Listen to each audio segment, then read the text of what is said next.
शांति। हाणे बाबा खे याद कंदासीं। मां आत्मा प्रकृति जे विच में वेठी आहियां। निराकार ज्योतिर्बिंदु मां आत्मा। हाणे निराकार परम पिता परमात्मा खे याद थी करां।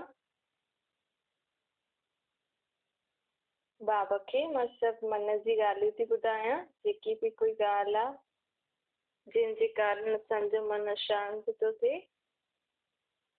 उहे सभु ॻाल्हियूं बाबा खे ॿुधायां थी।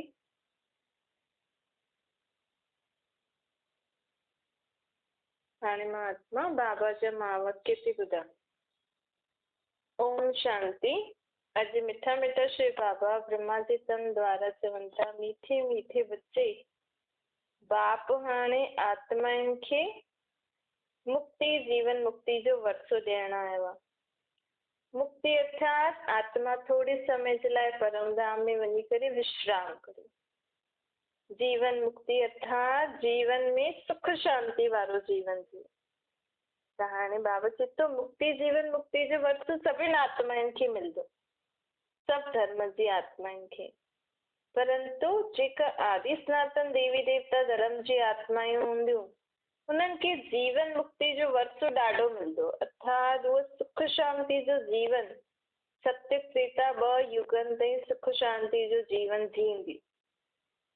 ऐं जेका द्वापर युग खां ईंदियूं आत्मायूं, हुननि खे मुक्ति धाम जो वरसो ज्यादा मिलंदो, परम धाम में रहण जो ज्यादा मौक़ो आहे। त हाणे तव्हांखे सत्य की दुनिया में सुख शांति जी दुनिया ॾिसणी आहे ज्यादा समय, या ज्यादा समय परम धाम में निराकार रूप में मुक्ति धाम शांति धाम में रहणो आहे। मोक्ष कंहिंखे बि न मिलंदो। माण्हू 3 शब्द चईंदा आहिनि, असांखे मुक्ति खपे, मोक्ष खपे। मोक्ष कहिड़ी बि आत्मा खे न मिलंदो आहे, भगवान खे बि मोक्ष न मिलंदो आहे। मोक्ष अर्थात मनुष्य आत्मा जन्म मरण जे चक्कर में अचे ई न।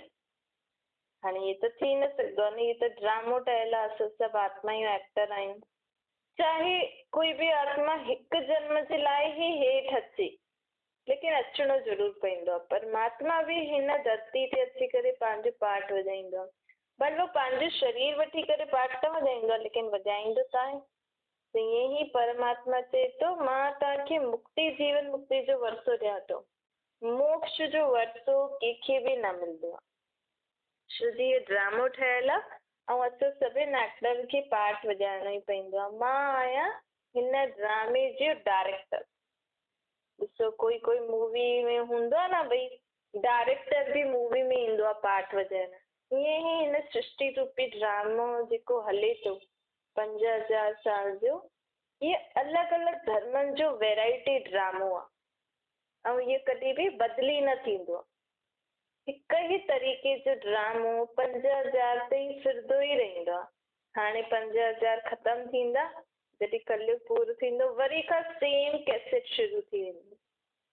त बाबा चए थो हाणे अगरि कहिड़ी ॻाल्हि जे लाइ असां दुखी था थियूं कि मूंसां ईअं छो थियो, फलाणे मूंखे ईअं छो चईं, जेकी बि ॻाल्हि आहे, उहा ॻाल्हि वापसि 5000 साल खां पोइ वापसि ईंदी।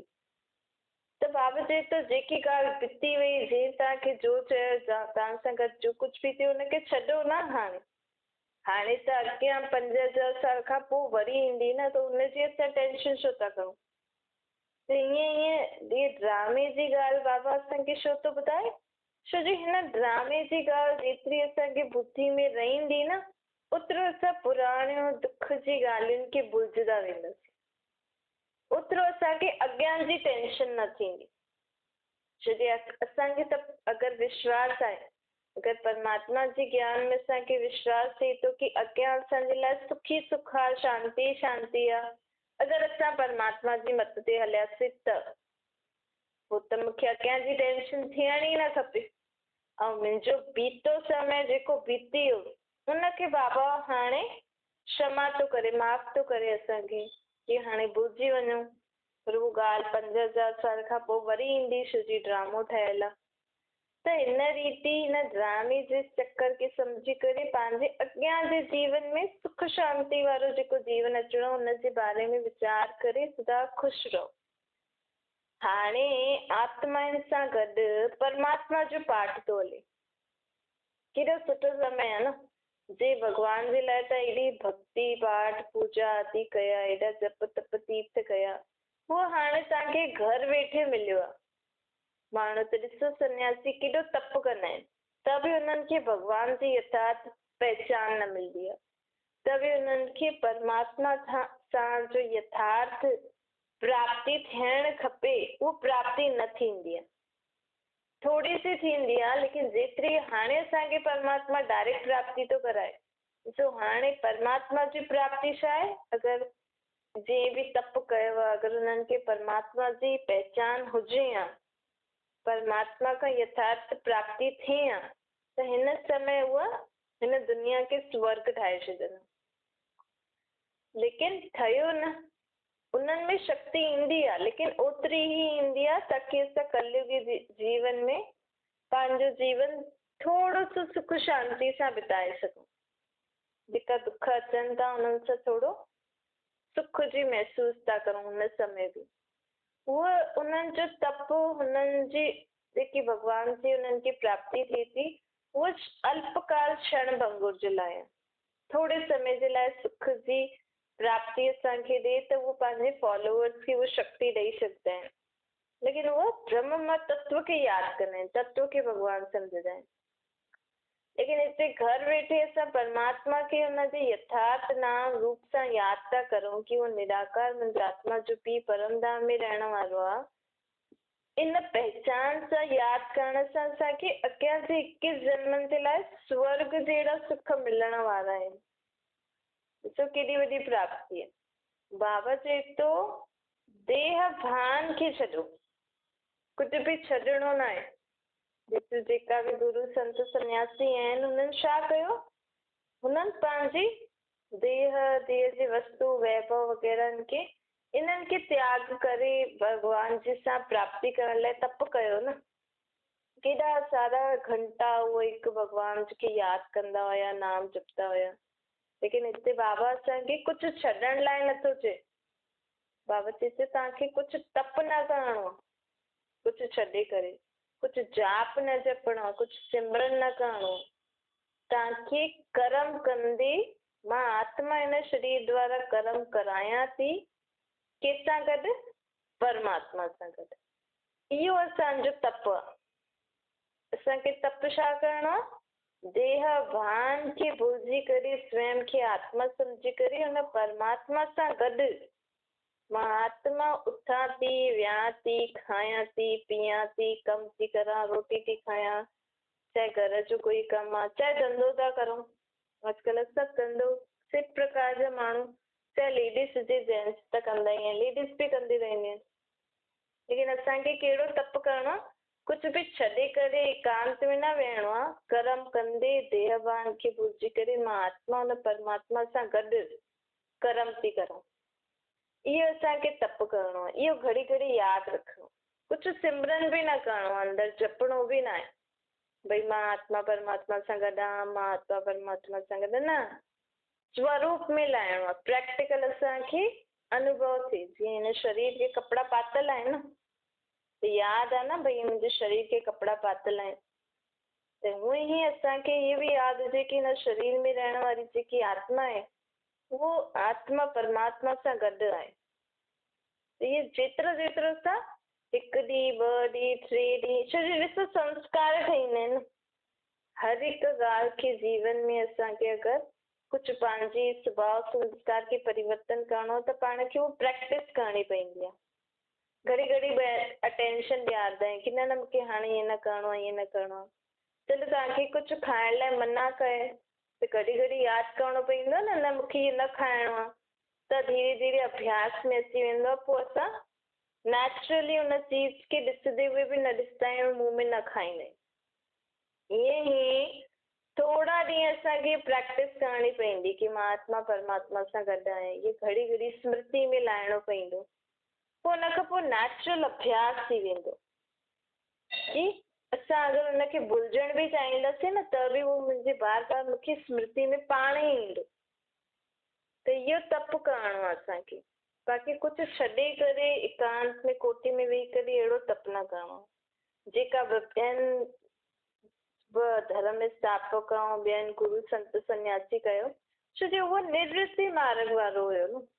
ॾिसो, कोई बि ॿिया धर्म जेका आहिनि हुननि में हिकु हिकु आहे, चाहे इस्लामी धर्म में इब्राहिम आहे, चाहे संत इन सन्यासी धर्म में शंकराचार्य आहे, चाहे सिख धर्म में गुरु नानक गुरु गोविंद सिंह जी ऐं जेका बि गुरु आहिनि, चाहे क्रिश्चन जो क्राइस्ट आहे, त हुननि जी धर्म पालना स्थापना ऐं पालना करण जे लाइ हिकु निवृत्ति मार्ग वारो खड़ो थियो न।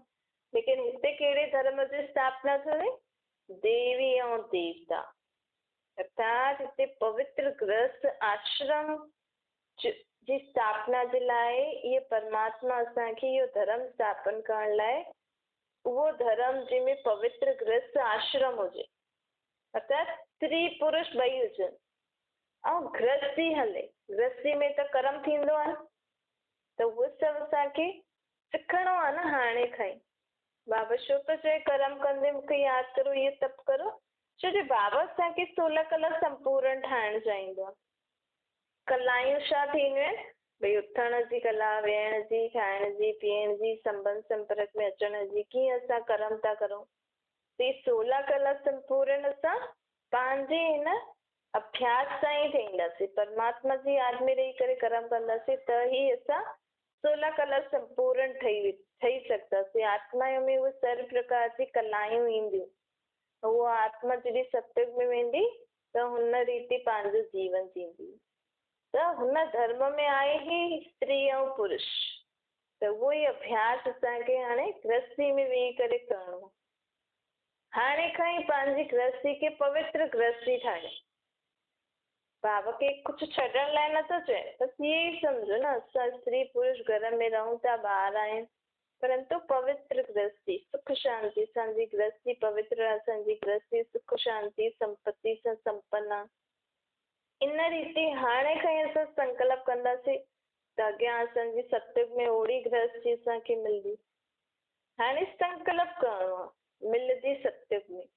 भई ॾिसो, कुझु बि चीज़ खपे, कुझु बि कमु कंदा आहियूं त पहिरियों सोचंदा आहियूं न, भई असां ईअं कंदासीं, ईअं कंदासीं, ईअं कंदासीं, हुन खां पोइ प्रैक्टिकल में जॾहिं समय ईंदो आहे त कंदासीं।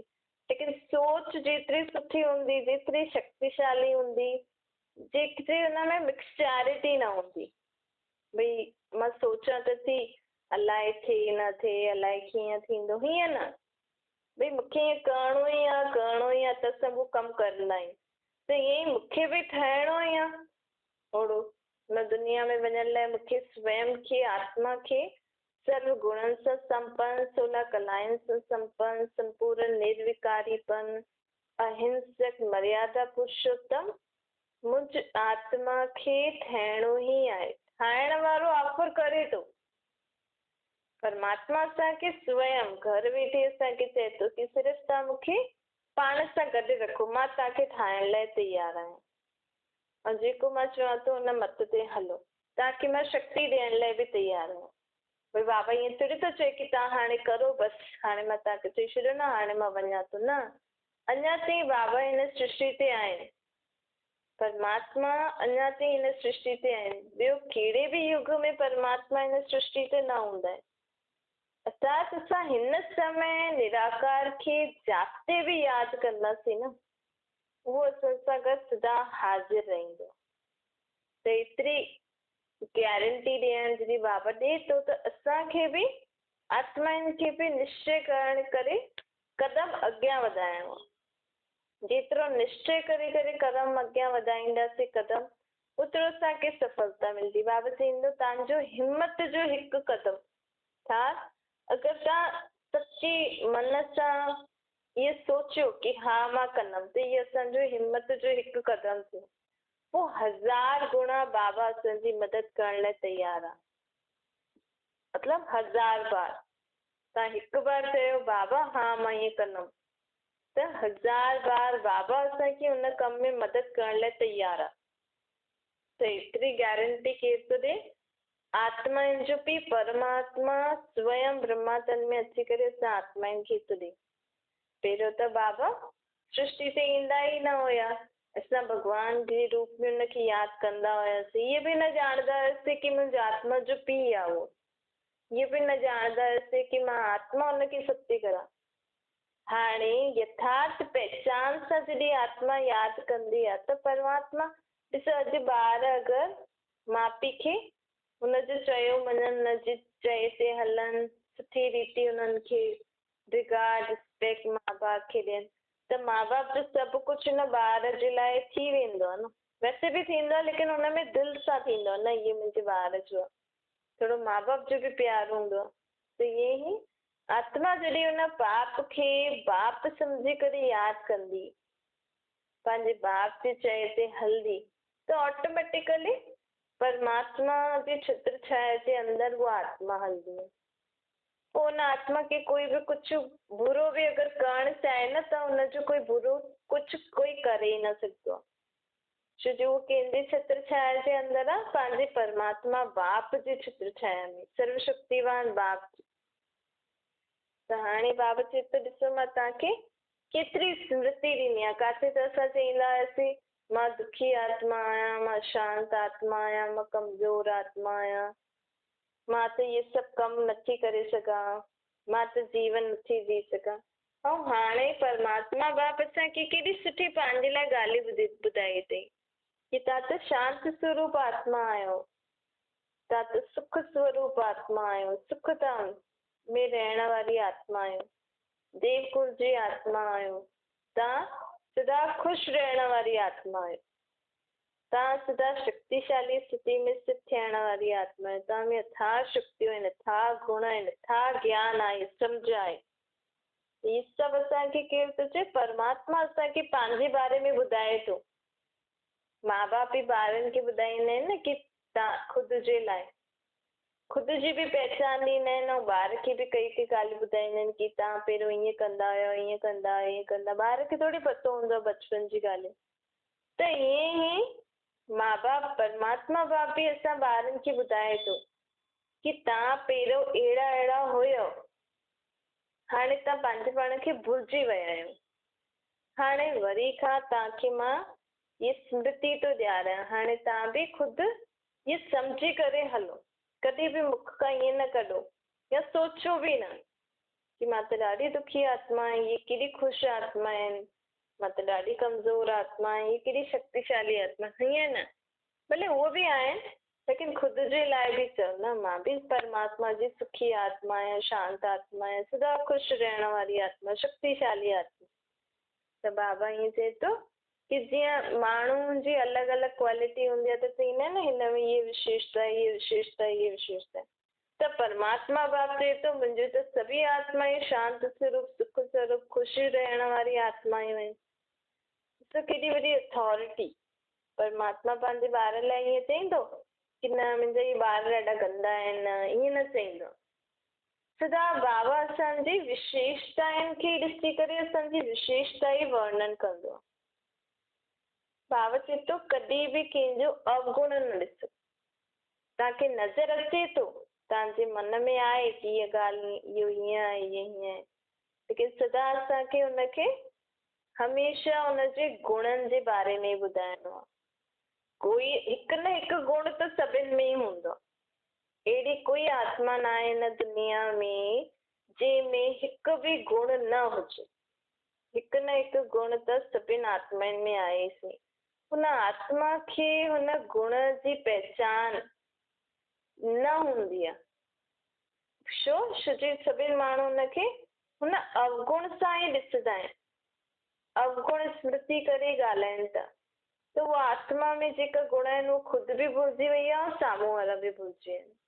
त हिन करे सभी आत्मायूं परेशान थी वयूं आहिनि कि मूं में त हीअं आहे, हीअं। त हाणे असांजो छा कमु आहे? सभिनि में जेको गुण आहे हुनखे उहो यादि ॾियाराइणो आहे। कम से कम असां जेका बाबा जा ॿार आहियूं, असां त इहा ज़िम्मेवारी खणूं न।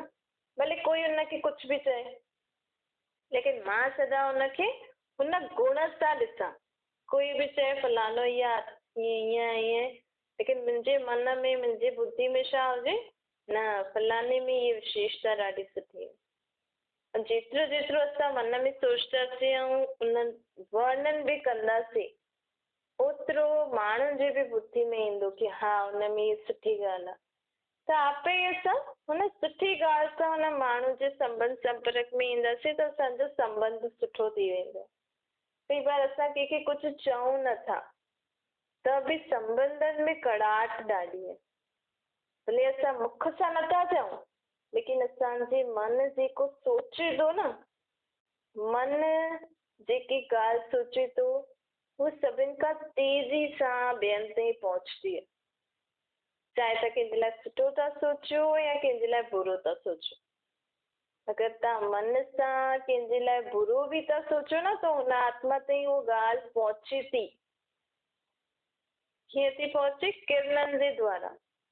जीअं हिते टीवी हले थी लेकिन हुनजो हले प्ले किथे थो थिए? ॿिए के शहर में। त किरणनि द्वारा हिकु एंटीने सां ॿिए एंटीने ते थो अचे न। ईअं ई सभिनि खां तेज़ी सां कहिड़ी छा हलंदो आहे? मुख जी वाणी बि असां कढण में थोरो टाइम जेसि ताईं माण्हू ॿुधे, लेकिन सभिनि खां तेज़ी सां कहिड़ी चीज पहुचंदी आहे? संकल्पनि जी भाषा। असां हिते कंहिंजे लाइ सुठो सोचियो न त उहो हुन आत्मा ताईं पहुची वियो, हुनजो सुठो थी वियो, हुनजो सुठो थी वियो। त हुनजो सुठो कंहिंजे कारण थियो? तव्हांजे कारण, छो जो तव्हां सुठो सोचियो। त इहो असांजी आत्मा में सुठो फल असांजी आत्मा में जमा थी वियो कि मां फलाणे जो सुठो कयो। भले उते करण वारा ॿिया आहिनि, मतिलबु हुननि जी मदद करण वारा ॿिया माण्हू वेठा आहिनि, लेकिन तव्हांजी सोच सां हुन माण्हू जे पहिरियों खां ई सुठो थी वियो, उहो आत्मा जो कम बि थी वियो। त ज्यादा तव्हांखे हुनजो मार्क्स मिलंदा, तव्हांखे हुनजो फल मिलंदो। ऐं संकल्पनि सां जंहिंजी असां सेवा कंदा आहियूं न, सुठो सोचंदा आहियूं, हुनजो असांखे फल बि ज्यादा मिलंदो आहे। भई माण्हू सुबुह राति कंहिंजी सेवा था करनि, कहिड़े बि कम में, चाहे के फंक्शन में, चाहे बीमारी में, या कहिड़े बि रूप में कोई कंहिंजी सेवा था करनि, कोई रोटी था खाराइनि, पाणी था पीआरनि, कुझु बि रीति सां, लेकिन हुननि खे एतिरो फल न मिलंदो आहे जेतिरो हुन आत्मा खे मिलंदो आहे जो हुननि जे लाइ सुठो सोचे थी। त सोच असांजी संकल्प शक्ति ॾाढी महत्वपूर्ण हूंदी आहे। इनखे असांखे व्यर्थ न गवाइणो खपे। जेको असां सॼो ॾींहुं उल्टी सुल्टी ॻाल्हियूं सोचे करे पंहिंजी संकल्प शक्ति खे वेस्ट था करूं न, इहो न करणो। छो जो जीअं तव्हांजे स्थूल धन तव्हां वेस्ट न कंदा आहियो न, भई हिकु हिकु रुपए जो असां हिसाब रखंदा आहियूं, हूअं ई मुंहिंजो हिकु हिकु संकल्प सां मां सभिनि जो भलो करां, सभिनि जे लाइ सुठो सोचां, स्वयं जे लाइ बि सुठो सोचां त सभिनि जे लाइ बि सुठो सोचां। त ॾिसो तव्हांजी आत्मा में ॾाढी सारी शक्ति जमा थी वेंदी। हुनजे फलस्वरूप असांजो जीवन सुठो थींदो रहंदो आहे। आत्मा जी गुण शक्तियूं, सोच, ये जेका असांजा श्वास सालन, जेकी असां सॼो ॾींहुं समय था बितायूं, इहे आत्मा जो खज़ानो आहे। जे स्थूल धन संपत्ति असांजी शरीर खे खाइण पीअण लाइ, कपिड़ा आदि रहण लाइ, करण लाइ, सभु कुझु लाइ स्थूल धन संपत्ति आहे न। उहे आत्मा खे धनवान कीअं ठाहींदा आहियूं? जे चईंदा न इहा भाग्य लिखाए आई आहे, इनजो भाग्य सुठो अथसि, क़िस्मत, आत्मा जी क़िस्मत, आत्मा जो भाग्य कीअं सुठो थींदो वेंदो आहे? जेतिरो असां सॼो ॾींहुं सुठो सोचूं, असां श्वासोश्वास परमात्मा जी यादि में रही करे कर्म करो, असां आत्माउनि में जेका बि गुण आहिनि, शक्तियूं आहिनि, सम्झ आहे, हुनखे सही कार्य में लॻाइनि। जेतिरो सही कार्य में लॻाईंदासीं ओतिरो इहो वधंदी वेंदी आहे, असांजी क़िस्मत, असांजी भाग्य सुठो थींदो रहंदो। त इहे असांखे बाबा आत्मा जे बारे में बि ॾाढो ॻाल्हियूं छो थो ॿुधाए, आत्माउनि जे बारे में, छो जे अञा ताईं असां आत्मा जे मथां ध्यानु नथा ॾियूं न। मन में केतिरा बि उल्टा सुल्टा वीचार था अचनि, इहे नथा ध्यानु ॾियूं। असां चऊं असां त रोज़ सुबुह जो सुठी रीति पाठ था करूं, भक्ति था करूं, लेकिन त बि असांजो दुख घटि छो नथो थिए? छो जो तव्हां जेकी भक्ति कई, तव्हां जेको भॻवान खे यादि कयो, सम्झो तव्हांजी आत्मा में शक्ति आई, लेकिन वो शक्ति असां सॼो ॾींहुं कीअं था ख़तम करो, ये उल्टो सुल्टो सोचे करे, फलाने जे बारे में फलाने जे बारे में या कुछ भी उल्टो सिल्टे ॻाल्हि सोचंदा आहियूं न, अब सम्झो हुनजो उल्टो सुल्टो थी वियो त छा चईंदा आहिनि, ॾिस मां चयो न हुन ईअं कई त हुन सां हाणे ईअं थी वेंदुसि, ॾिस थी वियुसि न। अरे हुनजो त थी वियो, तव्हां जेकी कमाई कई हुई उहो गवाए छॾियो, हाणे तव्हांजी आत्मा में शक्ति कोन अथव। वापसि खां सुबुह जो पाठ कंदव, वापसि खां शक्ति धारण कंदव, वापसि खां उल्टो सुल्टो सोचदव, वापसि खां ख़तमु। त असां रोज़ ई कमायूं था, रोज़ ई गवायूं था, कुझु वधे ई नथो। त हीअं छा थो थिए, दिन प्रतिदिन आत्मा में शक्ति घटि थी थींदी वञे। जॾहिं आत्मा में शक्ति न आहे त उहो शरीर खे कीअं हलाईंदी? असांजो शरीर कीअं थो हले? सिर्फ़ु खाइण पीअण सां नथो हले। खायूं था, उहो डाइजेस्ट केरु थो करे? कंहिंजी शक्ति सां असां हथ हलनि था, कंहिंजी शक्ति सां असां मुंहं में खायूं था, कहिड़ी शक्ति सां असां हुनखे चबाए करे अंदरि पेट ताईं मोकिलूं था, कहिड़ी शक्ति सां उहो अंदरि डाइजेस्ट थो थिए, कहिड़ी शक्ति सां उहो खून थो ठहे? आत्मा जी शक्ति सां। ॾिसो, आत्मा शरीर में न हुजे त तव्हां कुझु खाई सघंदा आहियो? खाई न सघंदा आहियूं त अंदरि वेंदो कीअं, डाइजेस्ट कीअं थींदो? त भले अंदरि मशीन हले थी, लेकिन मशीन खे हलाइण वारी शक्ति कहिड़ी आहे? आत्मा। असांजी आत्मा में शक्ति आहे ई न। असां रोज़ सॼो ॾींहुं कुझु न कुझु उल्टो सुल्टो सोचे करे, ॿियनि खे उल्टो सुल्टो ॻाल्हियूं ॿुधाए करे पंहिंजी शक्ति ख़तमु था कंदा वञूं। जेको खाऊं था उहा शरीर खे त मिले थो, लेकिन सिर्फ़ु शरीर खे खून थियण सां छा थींदो? ऐं माण्हू त चवनि था न सुठो था सोचे, असां त ॾाढो सुठो था कयूं त बि अलाए छो बीमारियूं थी थियनि। छो जो तव्हांजी आत्मा तव्हांजे शरीर खे पॉज़िटिव एनर्जी नथी ॾेई पाए। छो जो आत्मा जो सोचदी आहे न, हुनजी नेगेटिव एनर्जी शरीर में बि वेंदी आहे। त तव्हां जेतिरो बि सुठो खारायो भले हुनखे ताज़े से ताज़ो माल खारायो, सुठो खून बि थो ठाहे, लेकिन उहा आत्मा जी शक्ति हुन शरीर खे कमज़ोर थी कंदी वञे। छो जो असां उल्टो सुल्टो सोचूं था न, त इन करे सदा पंहिंजे सोच खे सुठो रखो, स्वयं जे प्रति बि सर्व जे प्रति बि। हिन सां असांजी आत्मा शक्तिशाली थींदी ऐं ॿियनि जो सुठो थींदो त हुनजी दुआयूं बि तव्हांखे लॻंदियूं। छा मीठे मीठे सिकिलते ॿारनि प्रति माता पिता बाप दादा जो यादि प्यार ऐं गुड मॉर्निंग। रूहानी बाप जी असां सभिनि रूहानी ॿारनि खे नमस्ते। असांजी बि रूहानी माता पिता बाप दादा खे यादि प्यार गुड मॉर्निंग और नमस्ते। वरदान आहे, मर्यादा जी लकीर जे अंदरि सदा छत्र छाया जी अनुभूति करण वारा माया जी विजयी ठहो। जो परमात्मा जी छत्र छाया जे अंदरि रहंदा आहिनि न, उन्हनि खे परमात्मा जी मदद सदा मिलंदी रहंदी आहे। परमात्मा जी छत्र छाया जे अंदरि रहण वारी मां सदा सेफ आत्मा आहियां। उहो ईअं अनुभव कंदी। जीअं कोई वॾा हूंदा आहिनि त नंढनि खे लॻंदा आहिनि न वॾा वेठा आहिनि, असांखे कोई कुझु न कंदो। ईअं वॾो वॾो बाबा परमात्मा सां आत्माउनि सां गॾु, त असांखे सदा स्वयं ईअं अनुभव थींदो की न मूंसां गॾु बाबा आहे। जो संकल्प सां बि छत्र छाया जे ॿाहिरि निकिरंदा आहिनि, मतिलबु असांजी थोरी बि सोच में बि ईअं आयो की अलाए बाबा मूंसां गॾु आहे या न आहे, त छा थी वियो? जीअं त असां परमात्मा जी छत्र छाया सां हटी वियासीं। त अहिड़ी सोच बि न अचणी खपे असांखे। बाबा चए थो हिन मर्यादा जी लकीर जे लाइ, इन मर्यादा जी लकीर जे अंदरि सदा रहो कि मां सदा परमात्मा जी छत्र छाया जे अंदरि आहियां, सदा सेफ आहियां। स्लोगन आहे, अशरीरी ठहिण जो अभ्यास ई समाप्ति जे समय खे समीप लाइण जो आदत आहे। जेतिरो जेतिरो असां पंहिंजे खे आत्मा सम्झंदासीं न, कि मां आत्मा हिन शरीर खां न्यारी आहियां त शरीर जे अंदरि ई, लेकिन जीअं कपिड़ा ऐं शरीर अलॻि आहे न, त उअं ई असांखे इहे शरीर ऐं मां आत्मा अलॻि आहे, ॿ आहे। जेतिरो जेतिरो इहो अभ्यास कंदासीं उतरो तो असां पंहिंजे जीवन में मुश्किल परिस्थिति वग़ैरह खां मुक्त थींदा रहंदासीं। ईंदियूं सही, लेकिन उन्हनि जो असर मूं वटि न ईंदो।